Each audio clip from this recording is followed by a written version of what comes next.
Karyn Bryant for MMA H.E.A.T. I'm here with Carlos Condit. You guys all know that he's the interim champ of the welterweight division. I'm wondering how you're feeling these days. How's your health? Great. You know, I've been training, staying healthy, making a lot of improvements in my game, and things are really good. Are you itching to fight, though? I know there's a lot of dynamics about the timing of when you're going to fight and waiting for George, but are you getting a little itchy? I am.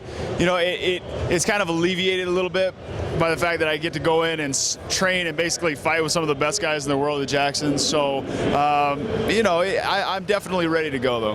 And you still feel that that's the right decision to have wait for George and to not be taking a fight in between? Yeah, you know, George is one of the biggest stars in the sport. You know, the most dominant welterweight champion that there's ever been, pretty much. And you know, to be the best, you got to beat the best. And George St-Pierre is the best. The prognosis on him is what, a November-ish return? Have you heard anything differently or any timing that you've been given? As far as I know, November 17th is what we're looking at. And where will that be? Montreal. Montreal. All right. How do you feel about going into enemy territory? You know, it's a position that I've been in, you know, quite a few times. I fought a lot of guys in their hometowns, and I like it. You know, I think I thrive in that environment, and you know, I'm definitely excited. But I mean, I've been for fights there, and I've seen George's fight. I mean, it's insane. Yeah. Oh, you know, I'm sure, and he's got a lot of, you know, obviously a lot of support. It's his hometown, but you know, I like being the bad guy. Right. Now I have to remember. Actually, the one I went to was 129 in Toronto, but it was like same difference. You know what I mean? Right up the road. Yeah. Absolutely. Have you changed anything in your camp? I know you're saying you're getting better and everything. Is there something that you feel worked really well against Nick that wouldn't work against George, or that would, and so that you're going to push that even further? We're definitely going to take some things that we used in preparation for that fight. Some of the movement, some of the elusiveness, but you know, add some different layers to the game plan. Be able to. You know, kind of switch gears when the time is right, and you know, I really feel confident going into the fight. Does it bother you at all that there's sort of not a controversy, but definitely a debate about your fight with Nick and whether you won, whether he won, whether you fought a good fight, whether you didn't fight? I mean, do you get bothered by that at all? Not really. At first I did. I'm used to being a fan favorite. A lot of my fights, you know, by you know, big finishes are super excited. The fans love them. You know, that one it got mixed reactions, and you know, the way I see it, you know, you're not going to be 100% successful and please everybody every single time. I fought a good fight.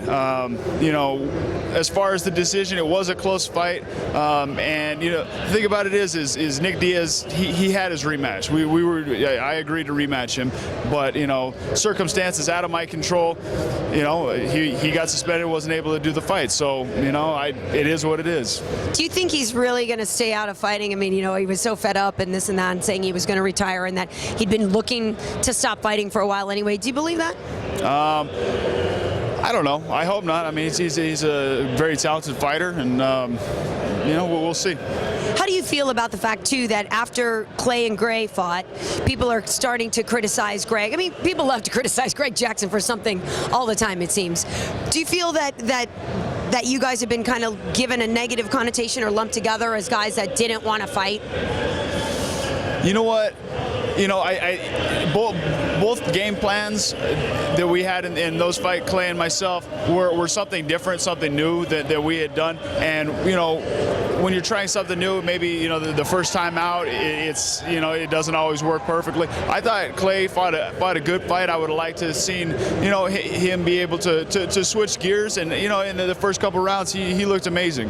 And you know, it is what it is. I think it's a constantly evolving sport. You know, not only with technique, but with strategies and game plans. And you know, a lot of times you just got to get out there and you know, see what works, and then you know, see what doesn't. Go back to the drawing board and figure it out. As far as Greg Jackson's camp, look at our record. Really, like, you know, okay, if you want to look through a very, very narrow perspective, you can say a lot of things about a lot of different camps. But if you look at our fighters, if you look at, you know, even that night that Clay fought, Cub Swanson used a similar game plan, was elusive, you know, did some had some great footwork and won knockout of the night. So, you know, people are gonna say what they're gonna say. And I will say this: we talked to Benson Henderson a little while ago, and he gave basically the same assessment that you did of Clay, and saying that the first time out it may not go perfectly, but that you're adding new elements to your game. And so he actually had a lot of positive things to say about it. So he's right there with you on that one. One thing I know you just said that you're training very hard, but you know your fight's not for a while. There's no like, well, it is summertime. Let me eat some ice cream. Let me lay off a little bit. I mean, is there any element of you that's enjoying the time off? Oh yeah, absolutely. For the most part, I eat healthy and stick to a good diet just because it makes me feel better. But I can cheat and do my stuff, eat what I want sometimes. I'm definitely enjoying my time off. But I enjoy training. I love what I do. So getting in the gym and training and sparring, that's fun for me. So. What do you make of the Rory MacDonald BJ Penn fight? It's interesting. It's interesting that BJ came out of retirement to fight, this up-and-comer, and I'm not exactly sure what his motives or his thought process behind that are, but Rory's a great fighter, and BJ is obviously a legend in the sport, and it'll be interesting to see how it turns out. Jake Ellenberger had a little bit of a setback in his last fight, but I know he's still looking for another shot at you as well. How do you feel about him? He's certainly evolved since the first time you guys fought each other. Absolutely, and he looks great. Like you said, had a little bit of a bump in the road in his fight with Campman, but I respect the guy a lot, and I think that he's definitely going to be one of the top welterweights in the future. Our fight was close. I'm sure he'd like to get that loss back.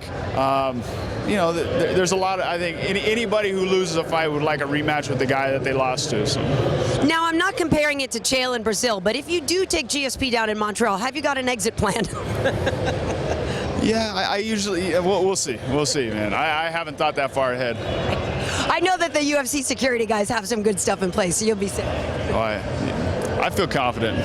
All right, thanks very much, Carlin. Thanks, Karyn.